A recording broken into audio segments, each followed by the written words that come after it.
When I saw my husband staring through the fogged-up window, heart pounding, soaked from the rain and motionless near the car, my breath caught in my throat, not because I was afraid of being seen, but because I knew he had seen everything. The way I reached out to touch another man's arm. The way I laughed like I hadn't in years. The way I lingered too close to someone who wasn't him. And in that one still second, as his gaze locked with mine through the blur of droplets and guilt, I knew everything we'd built was splintering in silence. He didn't say a word. He didn't need to.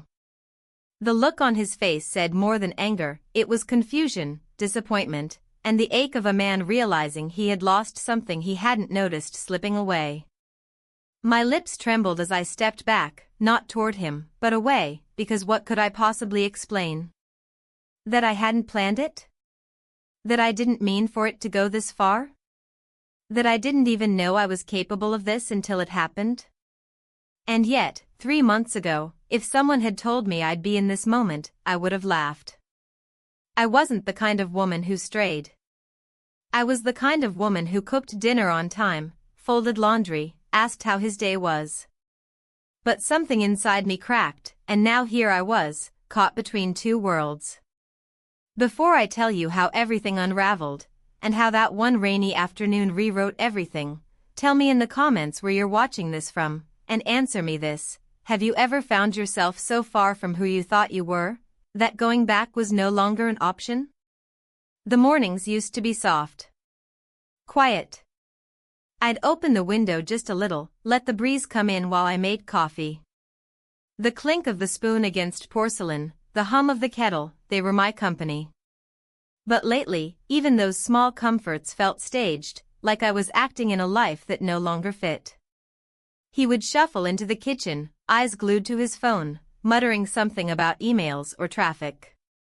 His presence was physical, but never emotional. I can't remember the last time he touched my back when he passed behind me, or noticed when I put on a new sweater. This morning was no different. He sat at the table, scrolling endlessly while I poured coffee into both mugs. One with sugar and cream, mine. One black, his. We had our roles memorized. But as I placed his cup in front of him, he didn't even glance up. Just nodded. I stared at him for a moment too long, hoping for, what? A smile? A compliment? Maybe even an accidental moment of connection? But there was nothing. The silence between us wasn't angry. It was worse, it was practiced. Comfortable. A silence built brick by brick over years of small dismissals. Later that afternoon, I noticed the neighbor's ladder leaning precariously against his house. A storm was coming, and he seemed to be adjusting the gutter with one hand while holding onto the frame with the other. Instinctively, I walked over. "Let me hold the base for you," I offered. He looked down, surprised, then smiled in that warm, grateful way that makes your chest tingle slightly. "Thank you. That'd be great. It's not very stable." He wasn't new, but we hadn't talked much. Just polite waves and occasional nods over the fence. He was maybe a few years younger than me, quiet, always working on something, a fence, a garden bed, now the roof. I held the ladder steady, watching as he worked. The wind was picking up. A loose branch danced across the lawn. "You really should wait till after the storm," I said, half laughing. He looked down again. "I probably should. But once I start something, it's hard to stop." That line, so innocent, hit something in me. I wasn't sure what. Maybe because it mirrored a truth I hadn't admitted, I had started drifting from my husband long before I knew what I was doing. When he climbed down, he offered his hand to me, unnecessarily, but I took it anyway. "Thanks," he said, brushing dirt off his jeans. His hand had been warm. Dry. Strong. I noticed. I noticed too much. Back inside, I washed my hands and stared at myself in the mirror. I looked the same as always, hair tied back, soft cardigan, jeans. But there was something else in my eyes. Not guilt. Not yet. Just a flicker. That evening, my husband and I sat in the living room, side by side, but galaxies apart. I told him about the neighbor fixing the gutter. He grunted. Asked if I'd seen the power bill. I told him no. I hadn't. He talked numbers while I watched the rain begin to slide down the windows in long, quiet rivers. I excused myself and went to bed early. I lay there staring at the ceiling, listening to the storm creep in.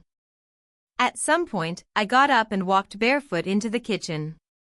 Opened the fridge. Closed it. Opened the drawer. Closed it. I wasn't hungry. I was searching. For something. Anything. A feeling. A reason. A sound. The wind howled outside, tugging at the gutters. I imagined him, next door, listening to the same storm. Alone. Awake. Maybe wondering if I was too. The next morning, I didn't make coffee. I just sat at the table, hands wrapped around an empty mug, staring out the window. My husband walked in, already on a call. He didn't notice. At noon, I stepped outside. The air smelled like wet earth and pine. I walked slowly along the edge of the garden, past the herbs I hadn't used in weeks. He was out front, gathering the fallen branches. Our eyes met. I nodded. He smiled. Nothing more. But something had already begun. The rain started mid-afternoon, soft at first, a whisper against the leaves and windows, and then with a sudden intensity that seemed to silence everything else. I was standing in the laundry room, folding towels, when I noticed it. The kind of rain that makes the world look blurry and cleaner all at once. It reminded me of childhood storms, when I'd press my forehead against the glass and make wishes I never remembered later. I didn't know why I walked outside. Maybe I needed air, maybe I needed space from my own thoughts. I didn't take an umbrella, didn't even grab a jacket. I stepped barefoot onto the back patio, the stones cool and damp beneath my feet. The rain soaked into my sleeves within seconds, my hair sticking to the sides of my face. It didn't matter. For once, I didn't care how I looked or what I was supposed to be doing. He was there, of course he was wrestling with a tarp that had blown halfway across his lawn. It flapped like a wild flag, tangled in the corner of a chair. He was swearing under his breath, trying to pin it down with a garden tool, and when he looked up and saw me, his face softened into something like amusement. I walked over without speaking. We each grabbed a corner of the tarp, folded it roughly, and shoved it into a storage bin by his shed. The whole process took less than 5 minutes, but we were both drenched, breathing hard, water streaming down our arms and into our clothes. I looked ridiculous, I'm sure, makeup washed away, hair clinging like seaweed, and yet, when our eyes met, something shifted. Neither of us moved at first. The air between us was heavy, but not with rain. He gestured to the covered awning near his back door. I nodded, and we walked under it together. The sound of the storm was louder now, rhythmic, unrelenting. We stood side by side, dripping, catching our breath. He glanced at me. You're soaked. I laughed, a real one. So are you. That was it. Nothing profound, nothing rehearsed. Just two people acknowledging the obvious. And yet, in that moment, the world felt suspended. No background noise, no expectations, just the steady drum of rain and a strange kind of closeness I hadn't felt in years. We stood there for a long time, not saying much. He offered me a towel, which I took, dabbing at my arms more for something to do than for dryness. My fingers brushed his at one point, just briefly, and I pulled away without thinking. Not because I was afraid, but because of what that tiny contact did to me. He looked at me differently after that. Not with hunger or intensity, but with something else, curiosity, maybe. Recognition. I turned away, facing the garden. The flowers bent under the rain, heavy and bowed like I felt some mornings. I used to love the rain, I said quietly, not expecting him to respond. Used to, he asked. It used to feel cleansing. Now it just makes everything feel heavier. He nodded, like he understood. I could feel the heat of him beside me despite the chill of the wind and wet fabric. We weren't touching, but the space between us was filled with something alive. There was no plan. No intention. But when I turned my head to look at him again, when our eyes met, we kissed. It wasn't urgent or messy. It wasn't cinematic or orchestrated. It was quiet. Gentle. A breath more than a movement. But it happened. And then, just like that, it was over. We stood there, blinking at each other, not speaking. The rain softened. My heart didn't. I stepped back first. He didn't try to stop me. I walked away slowly, rain still falling, clothes clinging, the inside of my chest unraveling one thread at a time. When I reached my back door, I hesitated. The house looked the same as always, porch light flickering, my slippers by the mat, the smell of soup faint from the open kitchen window. But something was different. I was different. Inside, I peeled off the wet clothes, tossed them into the hamper like I hadn't just betrayed a decade of quiet loyalty. I put on dry sweats, tied my hair up, and stood in front of the mirror. My lips looked the same. My skin, my eyes, my shape, all the same. But the woman inside that reflection, she had crossed a line. My husband was home early. Apparently the meeting got cancelled. He came in with that usual puff of cold air, shaking his umbrella in the hallway, complaining about traffic. I stood at the sink, scrubbing a plate with too much force. He kissed my cheek absently. I nodded. We moved like clock hands again, turning in familiar circles. But I couldn't look at him for too long. At dinner, he talked about news. A neighbor's dog. Something on the radio. I nodded, mumbled in response, my mind drifting back to the rain and the warmth of another man's hand. That night, I lay in bed beside my husband, the space between us wide and silent. He fell asleep quickly, one hand resting on his stomach, mouth slightly open. I watched him breathe, wondering how we had ended up like this, strangers in a shared room. I wasn't proud of what had happened. I wasn't even sure what to call it. A mistake? A moment? A signal? All I knew was that something inside me had stirred. A piece I thought was long buried had resurfaced. It wasn't about the man. It wasn't even about the kiss. It was about me, and the realization that I had forgotten what it felt like to be seen. As the rain slowed to a whisper outside, I closed my eyes and tried to forget. But the truth pressed against my chest like a stone, I couldn't go back to how things were. And deep down, I didn't want to. The morning after the rain was oddly bright, as if the world had been scrubbed clean. Sunlight poured into the kitchen through the window above the sink, illuminating every speck of dust on the counter and every line around my eyes in the small mirror I kept by the spice rack. I stood there for a long while, holding my coffee mug without drinking from it, just staring at my reflection and trying to find signs of change. But nothing on the outside gave me away. Inside, though, everything felt different. There was a sharpness to the way I moved, a tension coiled under my skin that hadn't been there before. The kiss, that small, fragile act, had lodged itself deep in my mind. Not as a memory I could replay and understand, but as a tremor. I didn't regret it. That was the worst part. There was no self-loathing, no collapse of identity.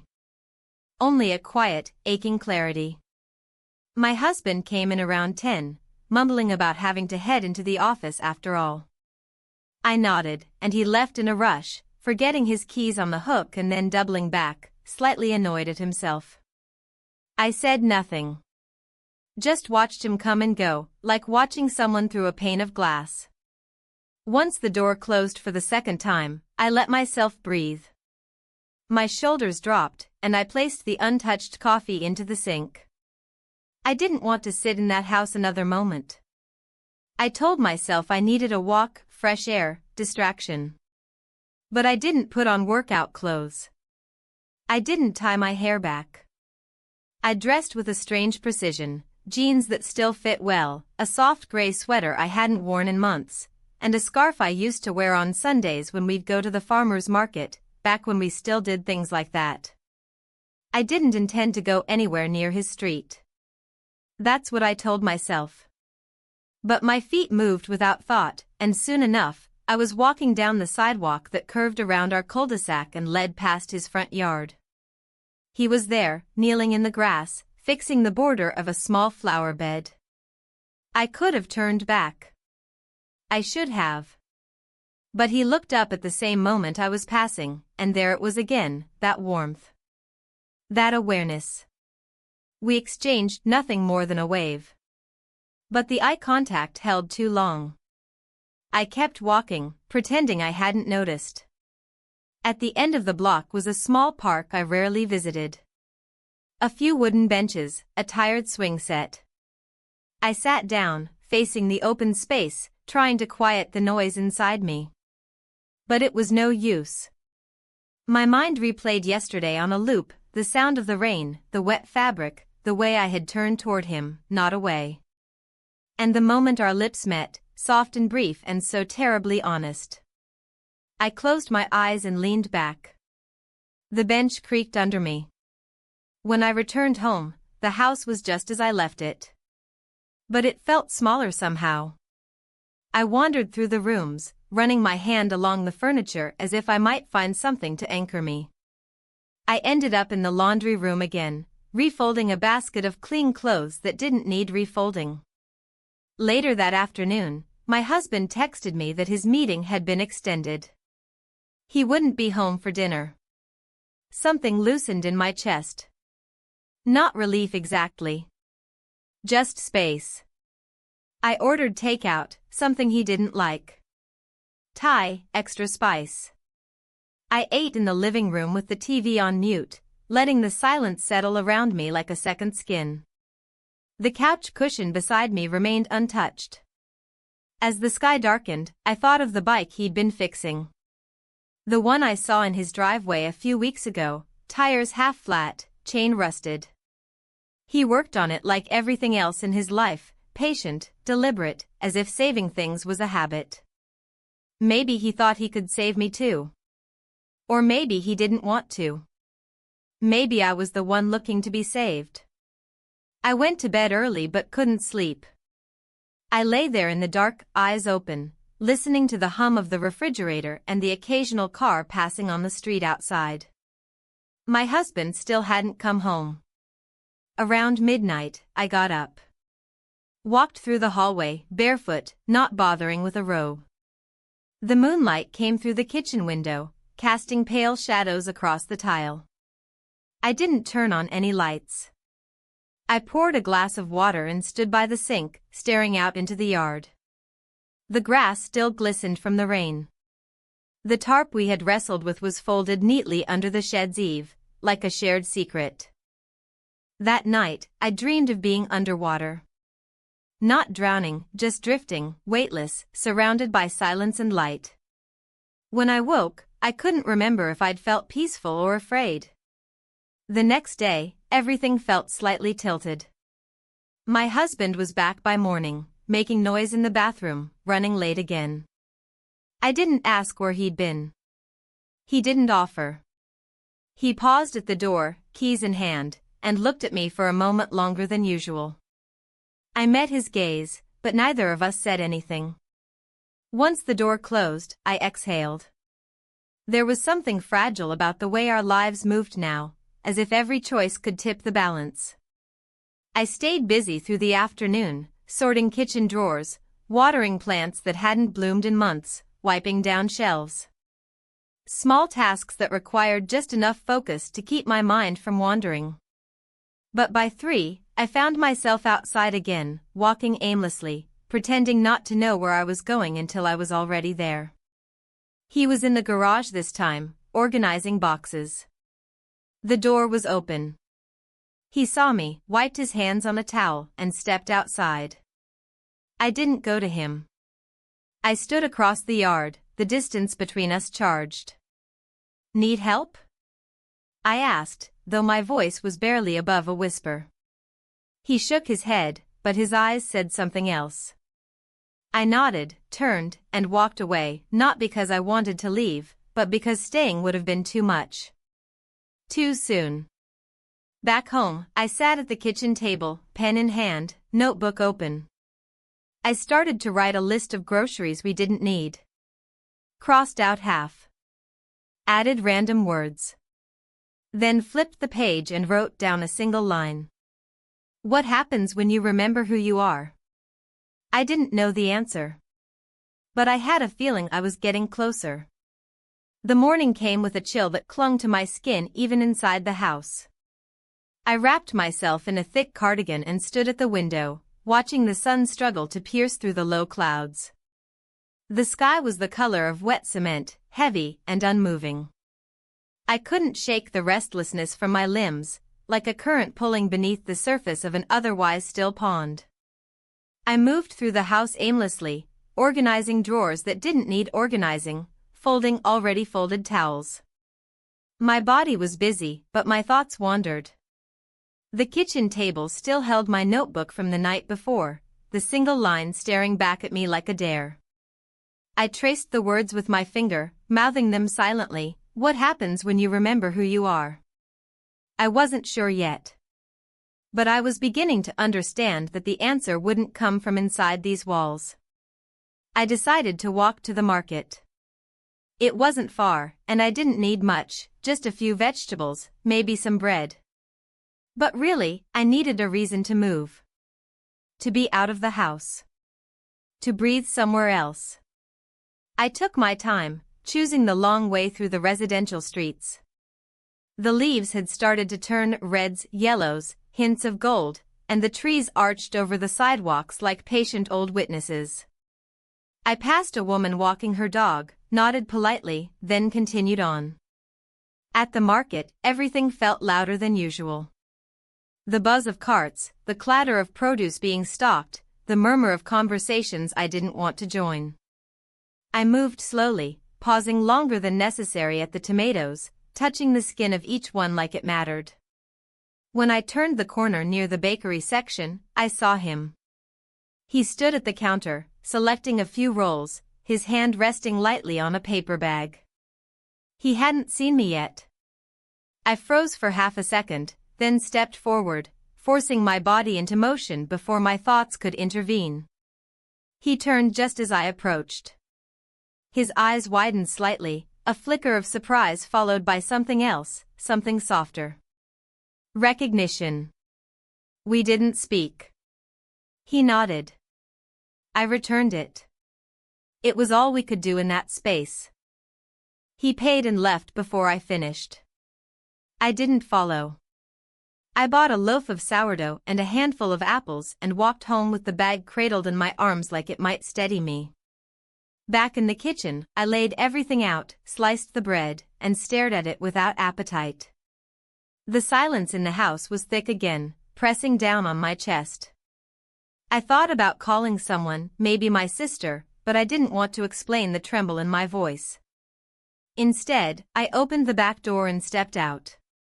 The garden was damp from a light drizzle, the kind that comes and goes without warning. I walked barefoot across the grass, letting the cold soil anchor me. My hands grazed the tops of the rosemary bushes, the soft leaves fragrant and grounding.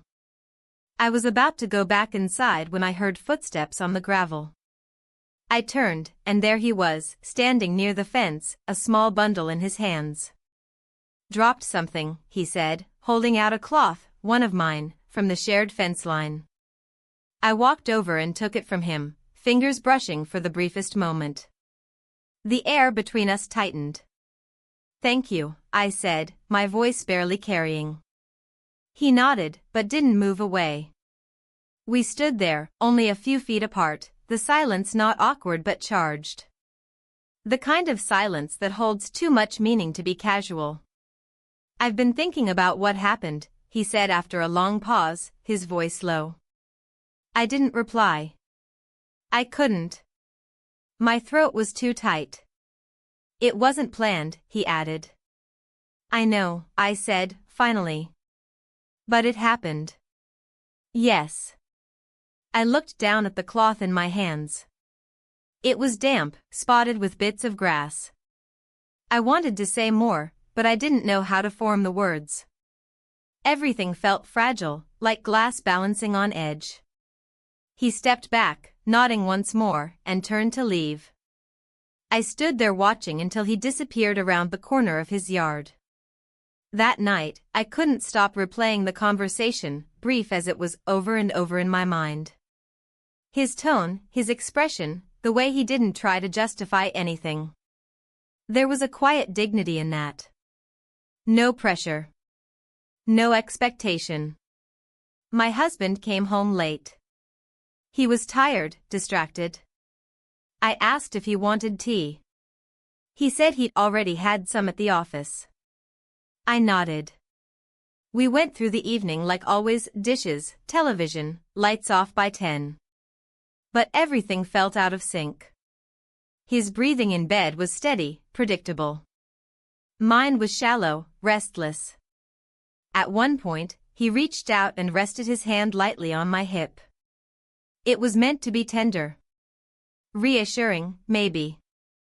I froze. The warmth that used to live in that gesture wasn't there. I felt nothing but a pang of guilt. He didn't notice my stiffness. Or maybe he did and chose not to say anything. The next morning, he was gone before I woke. A note on the counter said he'd be back late again. I sat at the kitchen table with my coffee, staring out at the fence line. The cloth was still there, folded now, clean. Something inside me shifted then. Not drastically, not like a tidal wave. More like the slow turning of a key in a lock. I picked up the notebook again and flipped past the grocery lists, the scribbled thoughts. I started a new page and wrote down everything I hadn't said. Not to my husband. Not to him. Not even to myself. I wrote about the silence. The routines. The slow erosion of connection. The hunger that wasn't about physical touch, but about being seen. Being understood. Being remembered. The page filled quickly. Then another. I didn't stop until my hand ached. When I looked up, it was nearly noon. The light had shifted across the room, golden and slanting through the blinds. I stood and stretched, then walked to the back door again. Outside, the garden waited. Still damp. Still alive. And for the first time in a long while, so did I. The weather turned unexpectedly warm that day, the kind of warmth that feels like a surprise gift in the middle of an otherwise predictable week. I opened the windows early, letting the air move through the rooms, lifting the heaviness that had settled over everything in recent days. Curtains fluttered, the smell of grass and sunlight mixed with the faint scent of lemon from the cleaner I'd used on the counters. It didn't fix anything, but it helped. I kept myself busy. I washed the sheets, rearranged the spice drawer, swept the porch. Small things. Manageable things. Things that gave me a false sense of control. But my mind wouldn't quiet. It drifted back to the conversation by the fence, the look in his eyes when he said it wasn't planned. I kept playing the words in my head, not because I didn't believe him, but because I did, and that was harder to carry. In the late afternoon, I heard the knock. It was gentle, almost hesitant, but it stirred something in me. I wiped my hands on a towel and opened the door slowly. He stood there with a toolbox in one hand, motioning toward the side of the house. "You mentioned your faucet was leaking. Thought I'd take a look." I hadn't mentioned anything. Not out loud. But I stepped aside. He followed me quietly through the kitchen and out to the backyard, where the outdoor sink near the garden had indeed been dripping for weeks. I'd grown used to it, the rhythmic tap of water falling into the soil. But now, it felt like something unfinished. Something waiting to be dealt with. He crouched down, opened the box, and began working without a word. I watched from a distance at first, then moved closer, handing him tools when he reached for them. It was quiet, but not uncomfortable. The kind of quiet where things settle rather than expand. The sun began to dip lower, casting soft orange light across the yard. The garden shimmered under its glow, and everything felt temporarily suspended. When he tightened the final bolt and stood up, his hands were wet. I offered him a towel. Our fingers touched again, just lightly, but it was enough. We both paused. His eyes met mine, steady but unsure, as if waiting for permission to say something he didn't yet know how to say. And then it happened. We kissed. It wasn't long or dramatic. It wasn't filled with passion or urgency. But it was real. Simple. Unmistakable. We stepped back at the same time, both breathing shallowly, the air between us now filled with something neither of us could name. I looked down, then back at him. He didn't apologize. Neither did I. He cleared his throat gently. "Faucet's fixed." "I know," I said, barely above a whisper. He turned and walked toward the gate. I stood there until I heard it click shut behind him, the sound echoing louder than it should have in the open air. Inside the house, everything looked the same worn rug, same photographs on the shelf, same shadows stretching across the floor, but I felt like I was walking through someone else's life. A life I had watched from the outside for too long. I washed my hands slowly, the water running hotter than necessary. My reflection in the window above the sink stared back at me, calm but unsettled. My husband came home late again. I heard the garage door rise, the car engine hum, the thud of his shoes as he entered the hallway. I didn't rush to greet him. I didn't pretend. He placed his bag on the counter and rubbed the back of his neck. "Long day," he said. I nodded, reaching for a glass of water. He looked tired, worn around the edges, the way people look when they've stopped asking questions they don't want answers to. We sat on opposite ends of the couch, the television flickering between commercials. He talked about a coworker's promotion, the price of gas, how the printer at the office had jammed again. I listened, nodding when appropriate, laughing once at something he said that wasn't particularly funny. But my mind was elsewhere. Not in a romantic daydream or fantasy, just circling around a truth I hadn't spoken out loud. That night, I didn't sleep well. The sheets felt too tight. The room too warm. I tossed and turned, careful not to wake him, though I doubted he would have noticed. When I finally drifted off, it was to the sound of my own breathing, uneven and tired. Morning came gray again. He left early, with barely a word. I stood in the kitchen, staring at the space where his coffee mug usually sat. It was clean. Dry. And used. I didn't cry. Not because I wasn't sad, but because sadness felt like too small a word for what was unfolding. Later, I opened my notebook again. I didn't write much. Just a single sentence. What you allow becomes what you live. The words sat there, ink still drying, as I closed the book. Outside, the faucet no longer dripped. The silence where the leak had been was almost unsettling. But I welcomed it. It felt like progress. In the distance, I heard the hum of a lawnmower. A dog barking. Children laughing somewhere down the block. Life, continuing.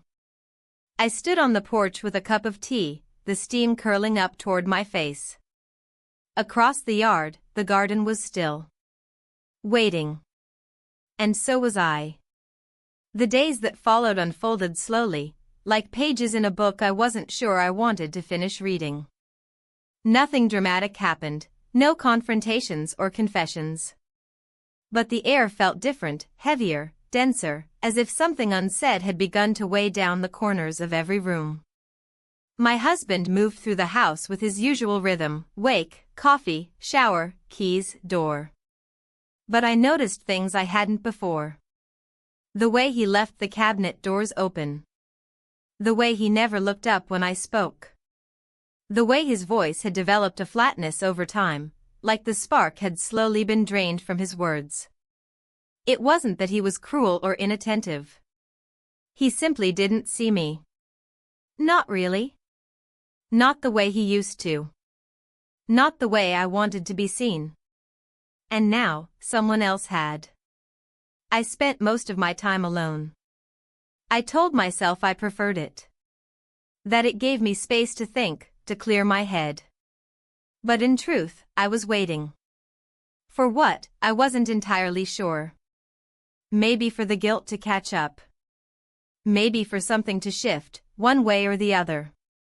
On Thursday, I went into town. I told my husband I needed to pick up a few things. He nodded, distracted, and went back to typing on his laptop. I left without another word. I took the long way, driving slowly with the windows down. The wind tangled my hair, and I didn't bother fixing it. I stopped at the florist, bought a small bouquet of wildflowers. No occasion. Just because they looked unruly and imperfect, like something I could understand. I parked near the lake, a quiet spot tucked behind a row of willows. I used to come here years ago, before marriage, before routine. Back when I still believed solitude could be beautiful. I sat on a bench near the edge of the water, the bouquet beside me, and watched the ripples stretch across the surface. A pair of ducks glided past, their movements fluid and indifferent to my presence. I breathed in the scent of wet leaves and late summer. I closed my eyes. I thought about the kiss again. Not as a romantic fantasy, but as a moment that exposed something raw and unresolved in me. A hunger not for someone, but for connection. For aliveness. For the feeling that I was still capable of being affected by the world around me. I stayed at the lake longer than I meant to. When I returned home, the sun was already starting to set. My husband's car was still in the driveway. I sat in mine for a moment, staring at the house, wondering if he'd notice how long I'd been gone. Wondering if it mattered. Inside, the house was quiet. He was on the couch, watching the news, a half-eaten sandwich on the plate beside him. He didn't ask where I'd been. I didn't offer. That night, we barely spoke. I read in bed while he scrolled on his phone. The silence between us felt almost rehearsed. Like we'd both memorized the parts we were supposed to play. I couldn't sleep.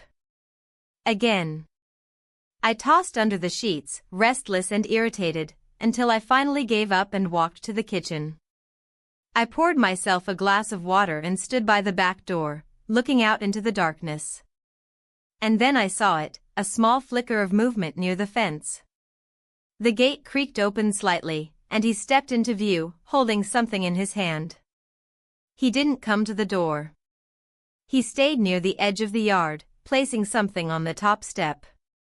Then he turned and disappeared into the night. I waited until the silence settled again. Then I stepped outside. It was a small tin box, the kind you might store seeds in. Inside was a folded note. Asterisk, you don't owe me anything. But if you ever want to talk, I'll listen. Asterisk. No signature. None needed. I held the note in my hands longer than necessary, the paper soft from the night air. I didn't cry. I didn't smile. I just stood there, the weight of the message balancing perfectly with the weight of everything I hadn't said. The next morning, I didn't mention it. I tucked the note into a drawer beneath the placemats and went about my routine. But something had shifted. Later that day, I stepped outside to water the garden. The air was crisp, the sun playing hide-and-seek through the clouds. I moved between the flower beds slowly, letting the rhythm of the task calm me. He appeared on the other side of the fence, not suddenly, but with the quiet confidence of someone who didn't need to knock anymore. "Morning," he said gently. I looked up and nodded. "Morning." He didn't move closer. Neither did I. But we spoke, softly, naturally. About the weather. About the late bloom of the tomatoes. About the tree near his garage that might need pruning soon. We didn't talk about the note. We didn't talk about the kiss. But it was there. In the pauses. In the way our voices dropped slightly at the end of sentences. In the way we didn't quite meet each other's eyes for too long. It was unspoken, but understood. He offered to bring over some mulch the next day. I said that would be helpful. We parted with a simple nod. Inside, my husband was in his usual spot, hunched over his computer. I kissed the top of his head as I passed, a habit more than anything, and he mumbled something about a meeting. I didn't catch the words. I didn't ask him to repeat them. I went to the bedroom, opened the drawer, and took out the note again. There was nothing romantic about it. No declarations. Just presence. Willingness. And somehow, that felt like the most intimate thing of all. That evening, I made dinner, something simple, something he liked. My husband complimented it. I thanked him. We ate in silence, forks scraping against ceramic, the television humming in the background. Later, when I lay in bed beside him, I watched the ceiling and counted my breaths. And somewhere deep inside me, I began to wonder, not what I wanted, but what I no longer wanted to ignore. It was a Saturday morning when I told my husband I'd be spending the night at Ellen's. That was the name I reached for, a safe, familiar friend, someone he wouldn't question. He was sitting at the kitchen table, still in his pajamas, scrolling through something on his laptop with one hand while sipping coffee with the other. He barely looked up when I spoke. "Text me when you get there," he said. I nodded, placing my overnight bag near the front door. He didn't ask why. He didn't ask what we were planning to do, or how long I'd be gone. Just a quiet acknowledgement, as though I were heading out to buy groceries instead of leaving to unravel everything. By the time I closed the car door and started the engine, my hands were shaking. I wasn't sure if it was fear or guilt, or something deeper, a mixture of anticipation and dread. The house disappeared behind me quickly. I didn't look back. The roads were nearly empty. It was the kind of day where the sky hung low, heavy with unshed rain, and everything felt muted. I drove with the windows down, letting the cool air sting my face, trying to anchor myself in the moment. I wasn't thinking about what might happen. I was only thinking about how I'd feel if I didn't go. When I pulled up in front of his house, he was already standing in the doorway. He didn't wave. He didn't smile. He just waited, like he'd been there all morning. I parked, turned off the ignition, and sat for a moment, both hands on the steering wheel. My heart thudded in my chest, slow but deliberate. He stepped forward and opened the gate. I got out. We didn't speak at first. I followed him inside. The hallway smelled faintly of cedar and something warm, maybe a candle, maybe just the kind of comfort that exists in quiet homes. He motioned toward the kitchen. I nodded, dropping my bag near the door. We had tea. That's how it started. We stood on opposite sides of the counter, the kettle hissing between us. He asked if I liked honey in mine. I said yes. The way he stirred it was careful, precise. Neither of us made eye contact for too long. The house was small but clean. Sparse furniture. A stack of books on the windowsill. A well-worn jacket hanging near the door. No signs of anyone else.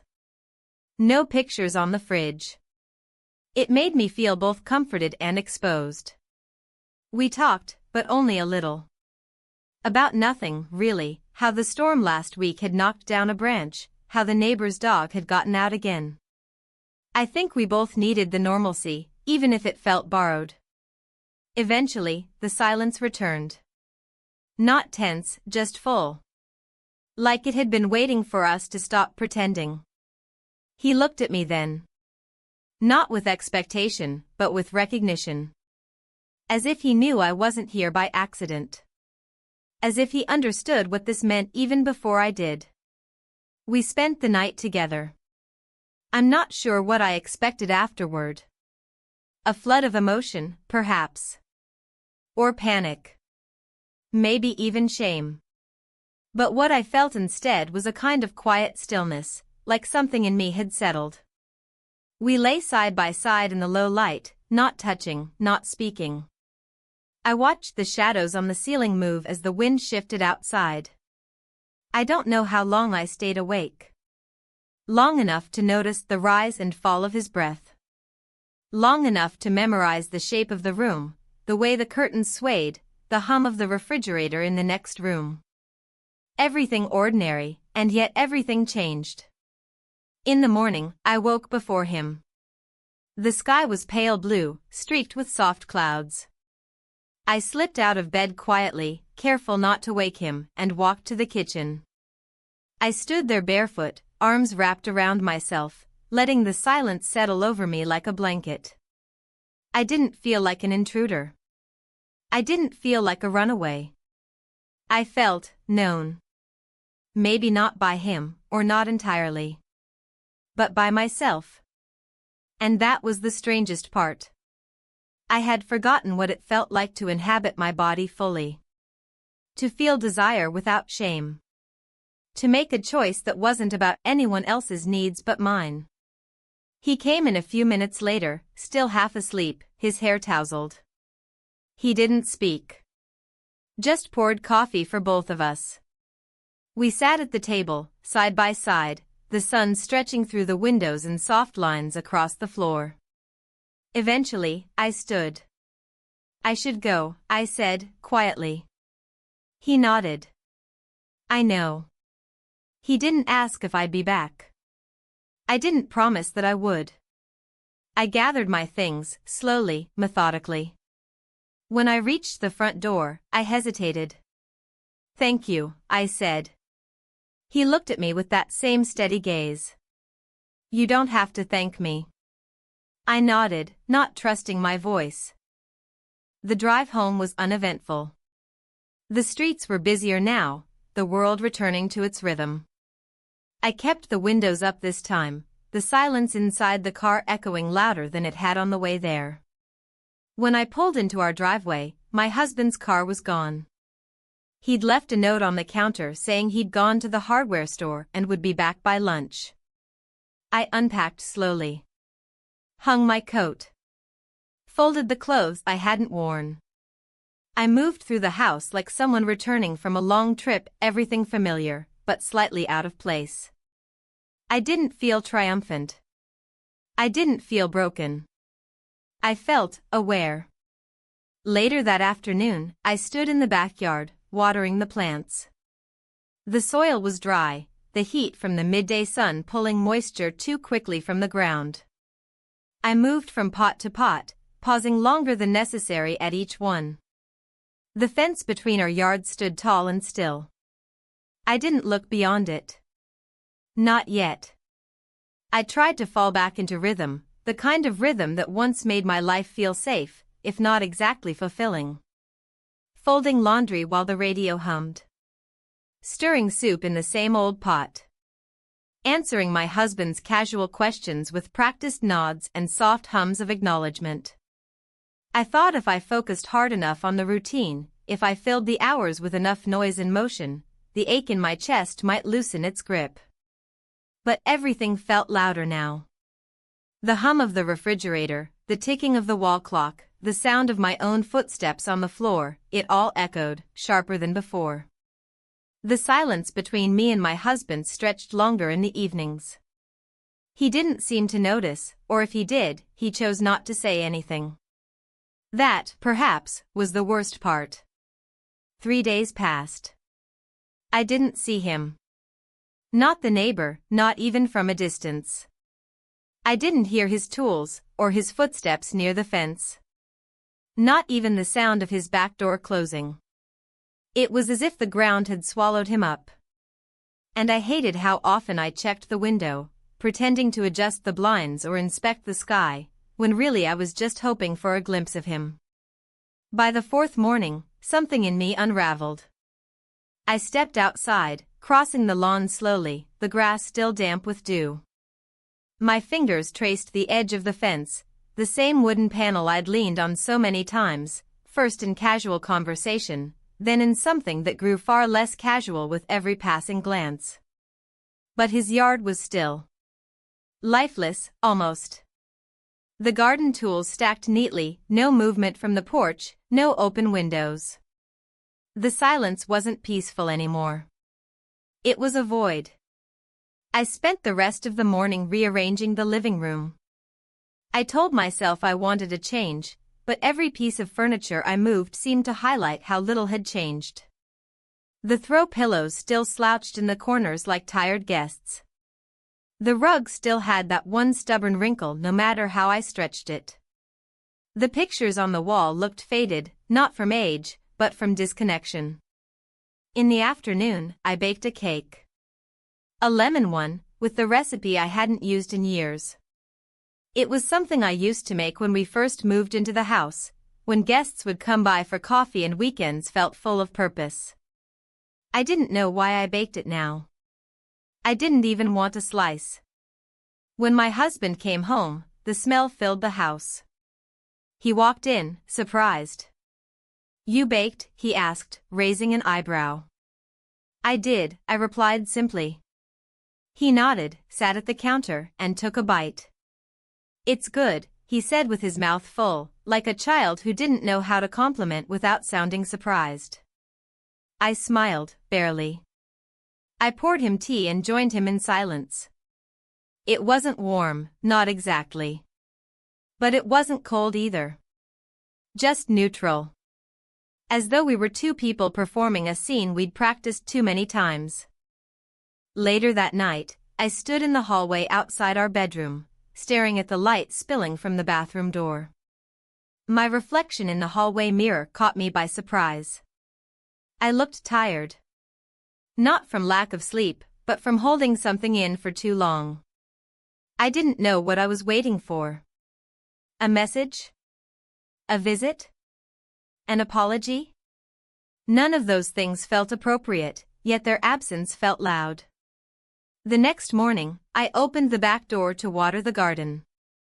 And that's when I saw it. A single envelope tucked near the flower pot, just barely visible beneath a stone. My heart stalled in my chest. I reached down slowly, carefully, as if afraid it might vanish if I moved too quickly. There was no name on the front. Just plain, white paper. I opened it with trembling fingers. Asterisk, I thought giving you space would be the right thing. But I keep thinking about that look on your face when you left. You don't owe me anything, but if you ever want to talk again, really talk, I'll be here. Asterisk. I stood frozen, the note crumpled slightly in my hand. The weight of the paper felt heavier than it should have. I folded it again, gently this time, and slipped it into my pocket. The rest of the day passed in fragments. I made phone calls I didn't care about, replied to emails half-heartedly. I walked through the house like a guest in someone else's life. I opened drawers and closed them again without taking anything out. In the evening, I set the table for dinner as usual. 2 plates, 2 glasses, folded napkins. My husband walked in carrying a bag of groceries. He kissed my cheek out of habit. I leaned into it, just for a moment, and then stepped back. We ate quietly. He mentioned a coworker's retirement party. I asked who was going. He listed names I didn't recognize. I nodded.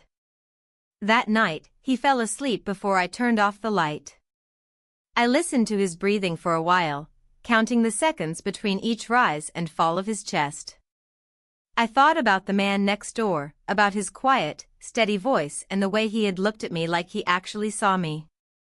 And then I thought about myself, not as someone's wife, or someone's neighbor, or someone who had stepped over an invisible line, but as a woman who was still trying to figure out how she had gotten here.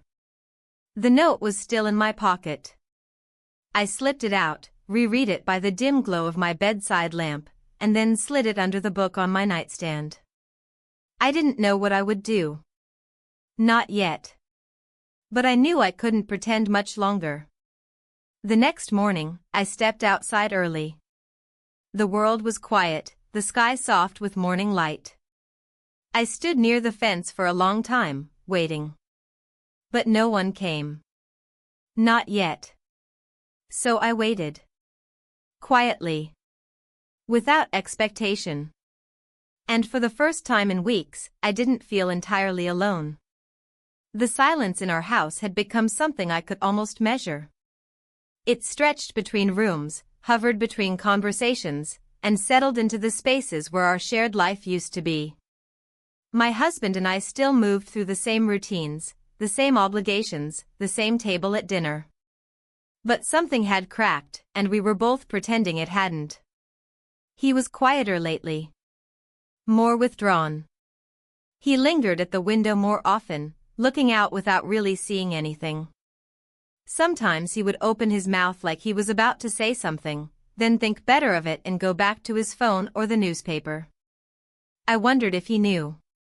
Not everything, but enough. Maybe he'd noticed how often I stepped out to the garden without watering anything. Or how I paused by the back door, as if listening for something. Or how my answers had become shorter, lighter, just enough to maintain the illusion that we were fine. But illusions can only stretch so far. It was late afternoon when I saw him, not my husband, but the man next door. I had just stepped into the yard to throw out some clippings when I caught a glimpse of movement. He was standing near his car, talking to someone. A woman, maybe in her 40s, dressed well but casually. She smiled easily. Touched his arm. He laughed at something she said. I froze. Not from jealousy. It was something colder, quieter. A hollowing out. I turned away before he saw me and walked back inside, closing the door too gently. My hands were shaking again, just like they had that morning in the car. But this time, it wasn't anticipation. It was something closer to being caught in a current you thought you could control. I sat on the couch, my eyes fixed on a book I wasn't reading. My mind kept replaying the image of him smiling, not because I didn't want him to be happy, but because I realized I wasn't part of that smile anymore. Maybe I never really had been. I don't know how long I sat there. Long enough for the sky to darken, long enough for my husband to come home and ask what was for dinner. I stood up, answered mechanically, and moved toward the kitchen like someone fulfilling a duty. While chopping vegetables, I felt the weight of the envelope in my pocket. I hadn't moved it since the morning I found it. I kept telling myself I'd write back, or tear it up, or do anything other than carry it around like a secret pressed against my side. That night, after dinner, he mentioned something about the neighbors, the couple with the new fence. I think they're planning to repaint it, he said, half laughing. As if that'll fix their arguments. I nodded, not trusting myself to speak. They think no one hears, he added. But the walls in these houses, they're thin. I felt it then, a shift in the air, a drop in temperature that had nothing to do with the thermostat. I looked up, met his eyes across the table. For the first time in days, maybe weeks, he wasn't distracted. "You've been different lately," he said. It wasn't an accusation. Just a statement. I opened my mouth, but nothing came out. My throat tightened around the truth, unwilling to release it. I looked down at my plate instead. He didn't press. Just stood up, took his plate to the sink, and washed it in silence.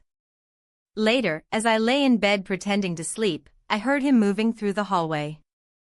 His steps were slow, deliberate. Then quiet. I listened for the creak of the guest room door, the one we hadn't opened in months. But it never came. He returned to our room and slid beneath the covers without a word. I kept my eyes closed. The next morning, he left early, before the sun had fully risen. I heard the front door click softly, then the sound of his car fading down the street. I sat at the kitchen table for a long time, the cup of tea in front of me going cold. Eventually, I pulled the envelope from my pocket and opened it again. I reread the note. The handwriting was steady, even, the kind of writing that looked like it came from someone who didn't rush things. I turned the paper over, expecting more. A name. A question. But there was nothing. Just white space. I took a deep breath and picked up a pen. I didn't know what I meant to write. I wasn't even sure who I was writing to, but him, myself, the version of me that had walked into this so blindly. But the words came anyway. Asterisk, I don't know what happens now. I don't even know what I'm asking for.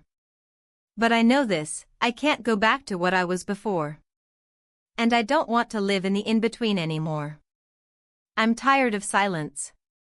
I'm tired of pretending that I'm not already gone in ways I can't explain. If you're still listening, if you still care, I need to talk. Not to be saved. Just to be understood, asterisk. I folded the paper carefully, placed it into a new envelope, and left it on the back step. Then I walked inside and waited. The hours passed slowly. I did laundry, wiped down the counters, fed the cat. My mind moved like a tide, pulling toward memory, retreating into fear, and surging again toward something like resolve. Just after 4, I heard a knock. Not at the front door. At the back. I turned, heart pounding, and opened it. He stood there, the envelope in his hand. No words. Not yet. Just the quiet weight of acknowledgement. And that was enough. For now. The last chapter of anything rarely feels like one while you're living it. There's no banner, no signpost saying, this is where it ends. Things simply shift. A gesture, a word unsaid, or the echo of something that finally lands differently in your chest. That morning, as I watched him standing on my back step holding the envelope I had written, I knew we had crossed into something final. Not dramatic. Just real. He didn't speak. Neither did I. For a long moment, we stood there in a quiet that didn't ask to be filled. I opened the door wider, and he stepped in, not cautiously, but with the softness of someone who understood what this moment required. Not more words. Just presence. We sat in the kitchen. He placed the envelope between us, then pushed it back toward me without opening it. I glanced at it, then at him. You read it? I asked. He nodded once. I didn't ask what he thought. I didn't need to. His eyes said everything, the understanding, the sorrow, the restraint. We didn't talk about what had happened. We talked about the tomatoes in the garden that hadn't ripened. About the way the morning light fell differently in September than it did in June. About the sound the wind made last night against the trees. But beneath it all, something was closing. Gently, but undeniably. Eventually, he stood. I followed him to the door. Before stepping outside, he turned to face me. I'll be around, he said. I know. He nodded once more, then walked down the steps, through the gate, and disappeared beyond the fence line. I didn't cry. I just stood there, staring at the space where he had been, the air still holding the shape of his presence like breath on a cold window. Inside the house, everything felt still. Not like before, when the stillness had been hollow. This time, it was quiet with meaning. With understanding. With consequence. That evening, my husband came home earlier than usual. He brought flowers. Sunflowers, actually. Not roses or lilies, something simpler, something bright. I watched him fumble with the wrapping, placing them on the table without a word. We sat down for dinner. I hadn't cooked anything elaborate. Just soup and bread. We ate in near silence, save for the occasional sound of spoon against bowl. Halfway through, he looked up. "I don't know what's going on with you," he said. "Or maybe I do and I just haven't wanted to admit it." I set my spoon down, heart beating slowly but heavily. "I'm not going to ask questions you don't want to answer," he added. "But I do want you to know. I see it now. That I haven't been here. Not really. Not for a long time." I looked at him, really looked, and for a moment, I saw not the man I had once loved, or the man I had grown distant from, but simply a man trying, late and awkwardly, to step back into something that might not be his anymore. "I don't know what to do with that," I said honestly. "I don't either. We didn't promise to fix anything. We didn't pretend to start over. We just sat with the truth between us, as heavy and fragile as glass." Later that night, I stood outside in the garden. The sky was clear, the stars dim but visible. The wind was light, brushing the leaves, making them rustle like they were whispering things I was not meant to hear. I walked the perimeter of the yard slowly, touching the fence as I passed it. My fingers paused near the corner where I had once found the envelope. The wood was smooth now, almost warm. I let my hand rest there for a few seconds before moving on. The next morning, I woke before the sun. I dressed, made coffee, and sat at the table as the light gradually filled the kitchen. My husband stirred in the bedroom but didn't come out. I didn't mind. I opened the notebook again. The one where I'd once written questions I didn't know how to answer. And this time, I wrote something else. Asterisk sometimes, love doesn't end. It just changes shape, asterisk. Sometimes, it moves from desire to distance, from fire to familiarity, from presence to memory. And sometimes, what saves you is not holding on, but letting go. I closed the notebook. Stood. Washed my cup. Then I opened the back door and stepped into the morning. The air was crisp. The light soft.